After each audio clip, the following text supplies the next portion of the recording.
Видео басталмас бұрын каналға тіркеліп, лайк басып қолдап жіберейік. Бермейді деген сияқты тікелей эфирлерге. Бірақ сізді көктемден Атажұрт қозғалысының ұйымынан көріп қалдық. Сол кезде сіз Серікжан Біләшті қолдайтыныңызды ашық айттыңыз.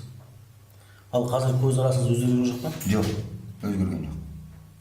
Себебі менің көз қарасым өзгеретіндей ешкім ешқандай дәлел көрсеткен жоқ.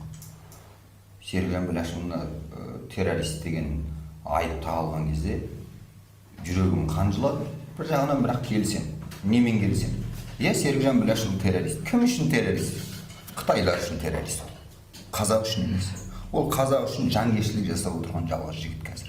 Сол ар жақтағы өзіміздің бауырлардың жоғын жоқтап, мен сізге қазір бір емес 100 мысал келтіріп беремін. Мен көзіммен көрдім, сол жерде өзінің туған туыстарынан айырылып, әке-шешесінің қайда қалғанын білмей отырған. Менің әкемнің туған қарындасының қайда екенін білмейміз қазір. Ешқандай хабарымыз жоқ. Жалғыз сол жерде бағдаршам болып отырған сол Серікжанның үйіне жүгіріп, міне сенің туысың мына жақта, мынаны мында жаз деп, басқа ешқандай бір артық әрекет көрген жоқпын мен одан. Сондықтан әлі күнге мен Серікжан Біләшұлын